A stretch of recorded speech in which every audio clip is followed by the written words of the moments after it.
آپ اسکرول کر رہی تھی لیکن شاید اللہ نے آپ کو یہاں روک دیا کیونکہ آج شاید آپ نے یہ پیغام ضرور سننا تھا، اسی لیے ویڈیو کو آخر تک ضرور دیکھنا۔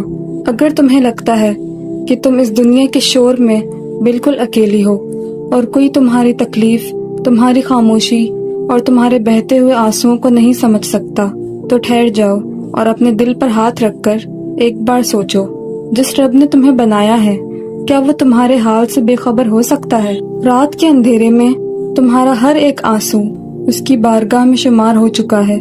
تم سوچ رہی ہو کہ وہ تمہاری دعا سن نہیں رہا، مگر سچ تو یہ ہے کہ تمہاری خاموش پکار عرش تک پہنچ چکی ہے۔ بس وہ صحیح وقت کا انتظار کر رہا ہے تاکہ تمہیں تمہاری سوچ سے بھی زیادہ بہترین سے نواز سکے۔ اللہ تعالیٰ کی رحمت اتنی وسیع ہے کہ انسان کا چھوٹا سا ذہن اس کا احاطہ بھی نہیں کر سکتا۔ اس کی رحمت سے کبھی نا امید نہ ہونا۔ وہ جب کسی بندے کو کچھ بڑا، بہترین اور خوبصورت دینے والا ہوتا ہے تو پہلے اس کے صبر کا امتحان لیتا ہے۔ وہ دیکھتا ہے کہ جب زندگی اس کی مرضی کے مطابق نہیں چلتی تو تم اپنے رب سے شکوہ کرتی ہو یا مسکرا کر اس کی رضا میں راضی ہو جاتی ہو۔ یاد رکھو، صبر کی تلخی عارضی ہوتی ہے لیکن اس کا پھل اتنا میٹھا ہوتا ہے کہ تم اپنے ماضی کے تمام دکھ اور درد پل بھر میں بھول جاؤ گی۔ اپنی زندگی پر اور اپنے حالات پر بار بار گلے شکوے کرنا چھوڑ دو۔ ذرا اپنے وجود پر غور کرو۔ اللہ نے تمہیں کتنی نعمتوں سے نوازا ہے، تمہیں ہر لحاظ سے کتنا مکمل اور خوبصورت بنایا ہے۔ زندگی اس ذات کا دیا ہوا ایک نایاب تحفہ ہے اور اس کا بہترین استعمال یہ ہے کہ تم اسے اداسی، نا امیدی اور غموں کی نظر نہ کرو۔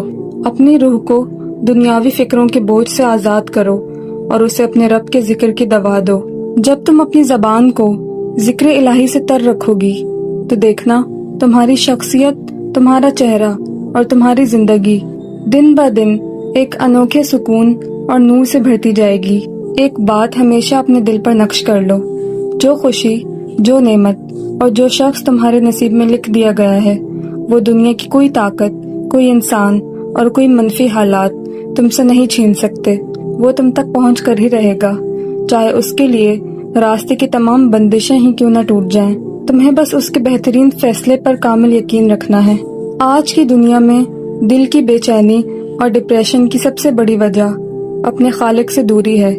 ہم دنیا والوں کے سامنے تو اپنا حال درد رو رو کر بیان کرتے ہیں لیکن اس ذات کے سامنے نہیں جاتے جو در حقیقت ہر بوجھ کے اٹھانے پر قادر ہے۔ تمہارے دل کی اداسی صرف ایک سجدے کی محتاج ہے۔ جب بھی لگے کہ تمام راستے بند ہو چکے ہیں، جب دل گھبرانے لگے تو جا کر سجدے میں گر جاؤ۔ اپنا سارا دکھ، اپنی ساری تھکن اور اپنے تمام آنسو سجدے میں اپنے رب کے سامنے بہا دو۔ سجدہ وہ جگہ ہے جہاں زمین پر گرنے والے آنسو سیدھے رب کی بارگاہ میں قبول ہوتے ہیں اور دل کو وہ سکون ملتا ہے جو پوری دنیا مل کر بھی تمہیں نہیں دے سکتی۔